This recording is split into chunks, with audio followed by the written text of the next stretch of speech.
The PFL has purchased Bellator MMA. And while that might be the world's worst kept secret, it's officially done and it's officially announced. So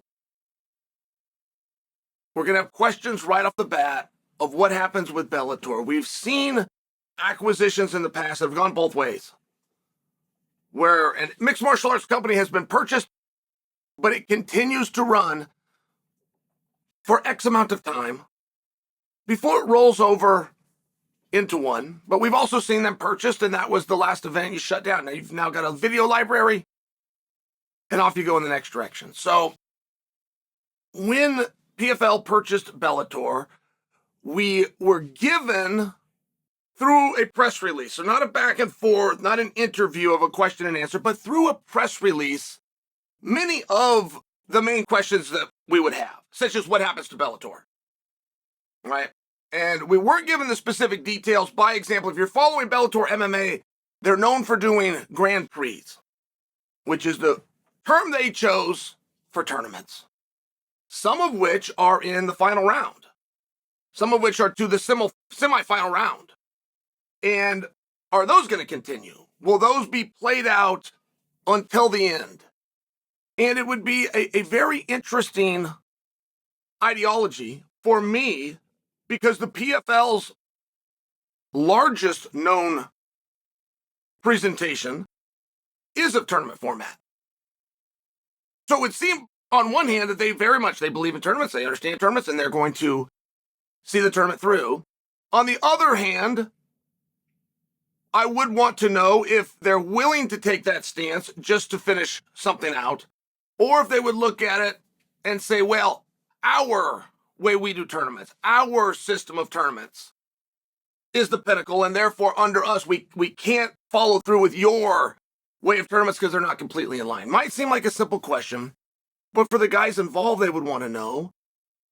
One of the things that was stated within this purchase is that, or within this press release about this purchase, is that Bellator is going to continue to run as Bellator for 2024. And I read a piece that another journalist that thought he got a hold of this thing real fast, where he ran and said that it was stated by Don Davis that Bellator is going to continue to run as Bellator. He's right, but he didn't finish the sentence. I felt, and again, you're open to interpretation, right? I got to give this other journalist a little bit of a pass, but I had a different interpretation when it included the year 2024. It wouldn't seem to me that you would even need to conclude a date unless that date didn't only represent a start, but also a stop. If this was the way that we plan to do things in the infinite future, a date would not be needed at all. So I interpreted that for 1 year. For 1 year, Bellator will run as Bellator.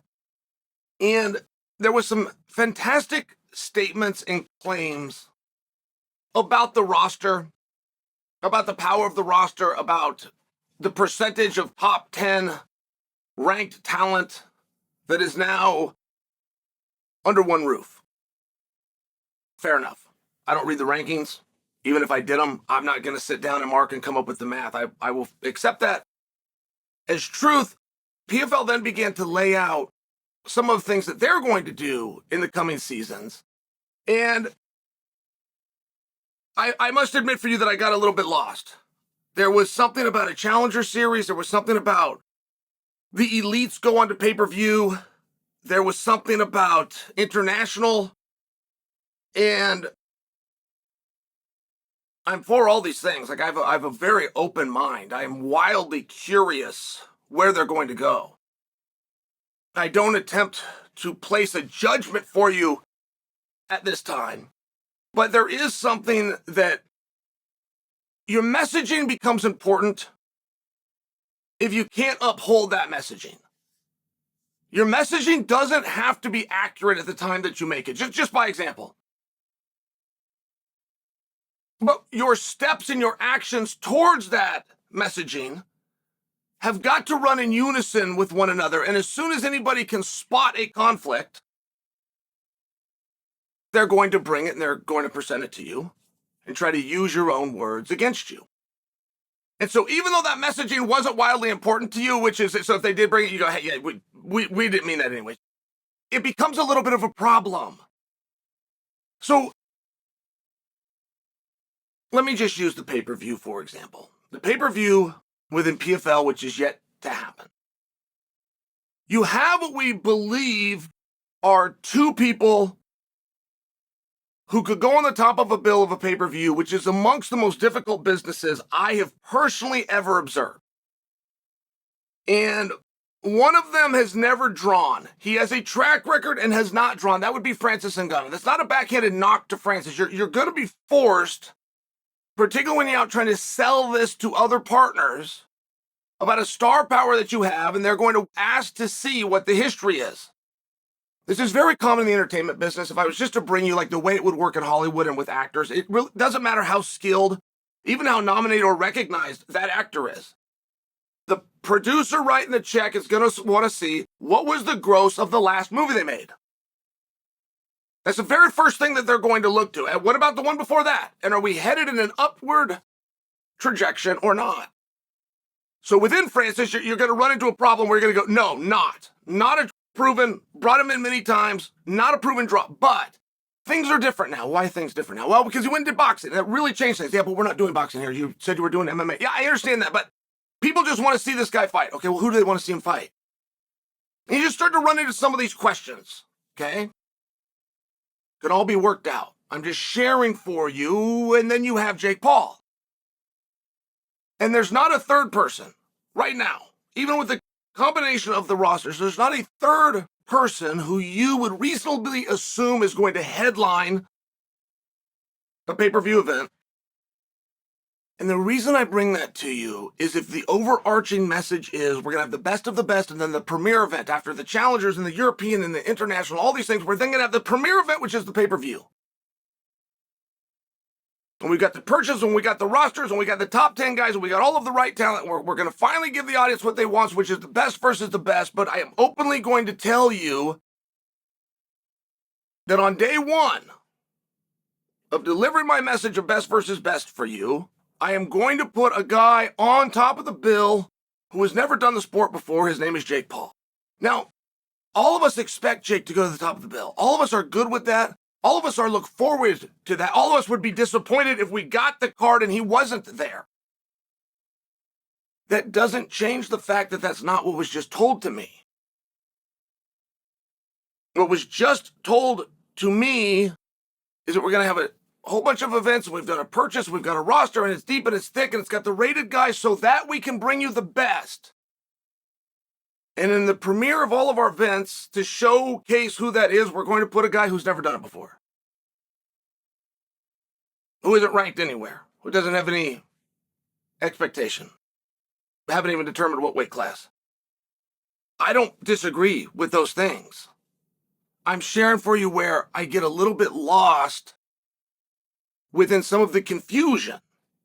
I get a little bit lost why we will continually hear it's going to be best versus best, as opposed to the matchups you'd like to see the most. I don't see what's wrong with that. I see them for branding and marketing where you think that you might have a purpose.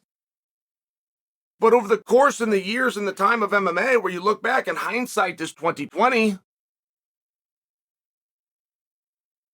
there's not anybody that's going to resist stepping aside so that Elon and Zuckerberg could fight, and if they did, it would be the main event. Like, nobody would question that. It wouldn't be about skills or resumes or what have you done before. It would simply be about this is a compelling match, and this is the match that people want to see, and that is what we do, and that is what we promote, and we lift, and we elevate.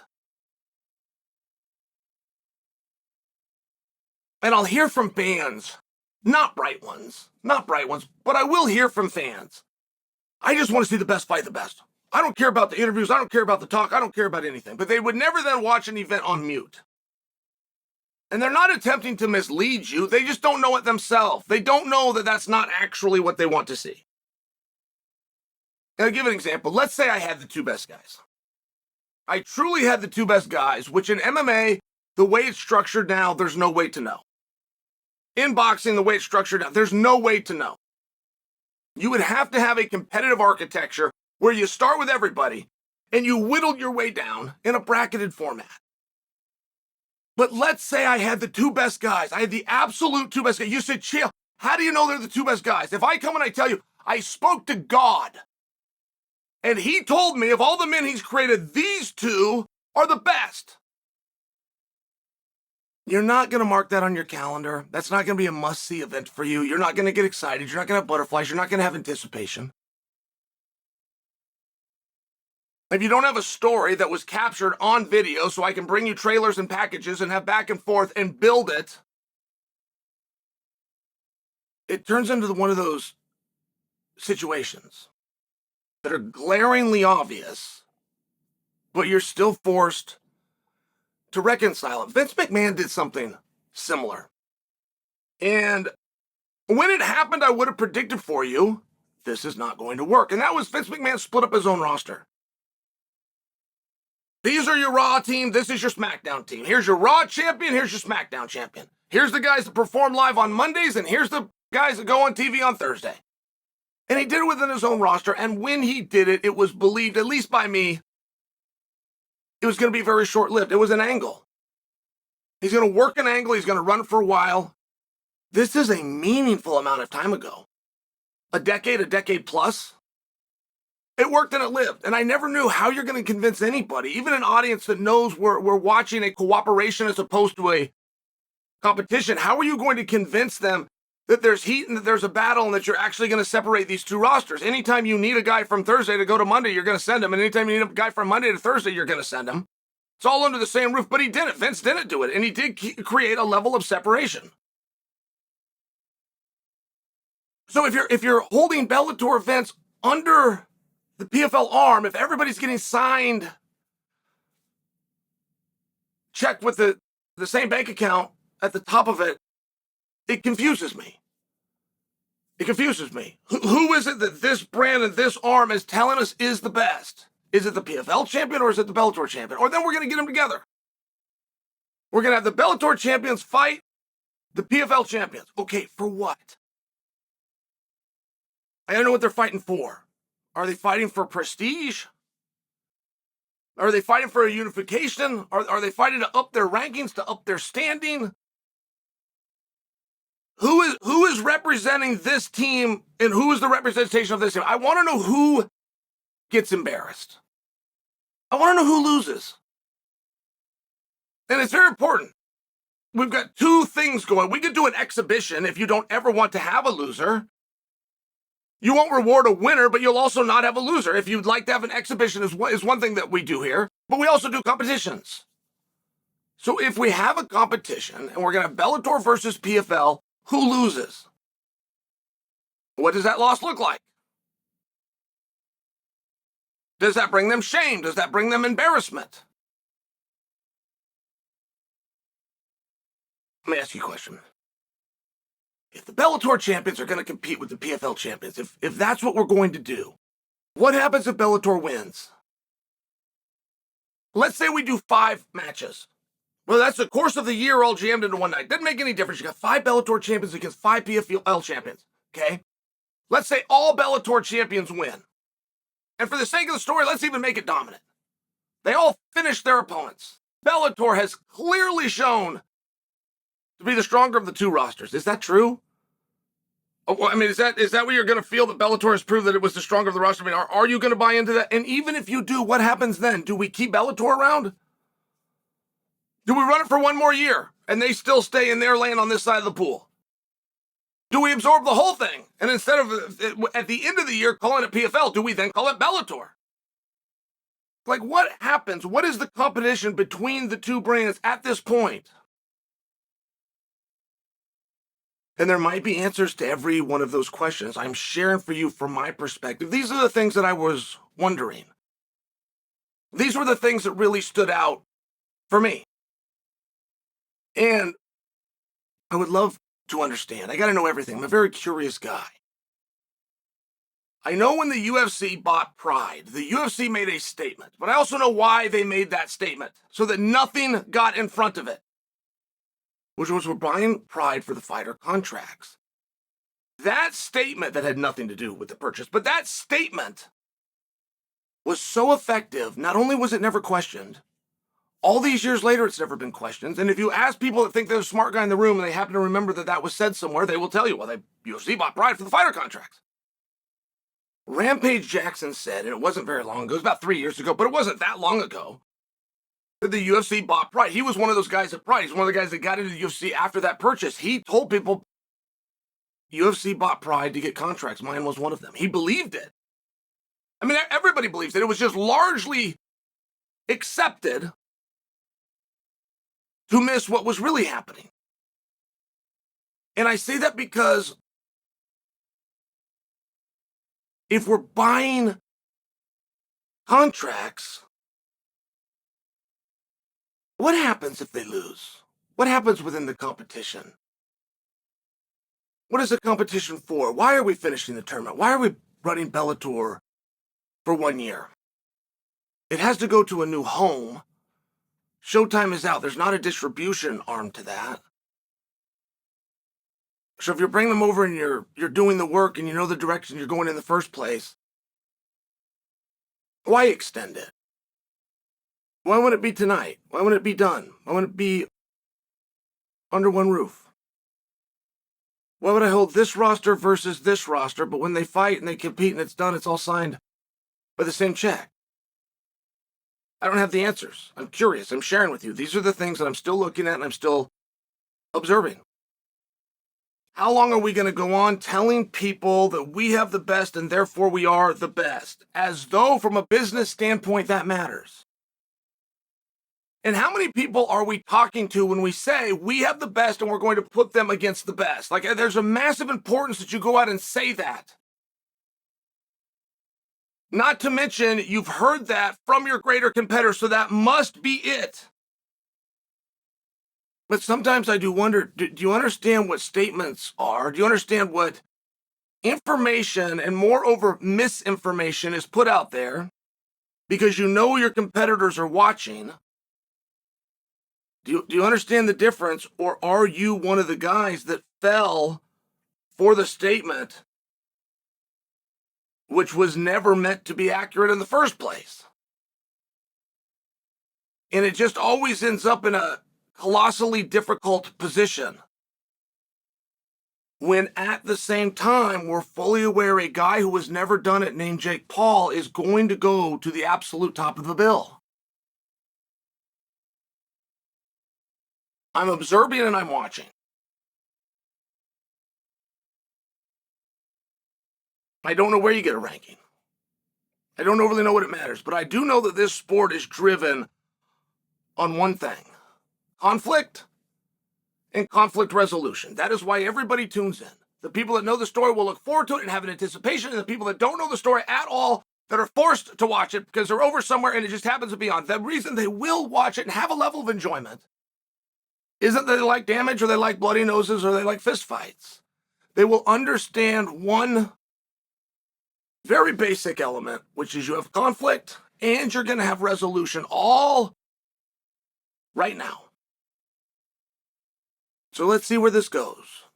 PFL has bought in Bellator.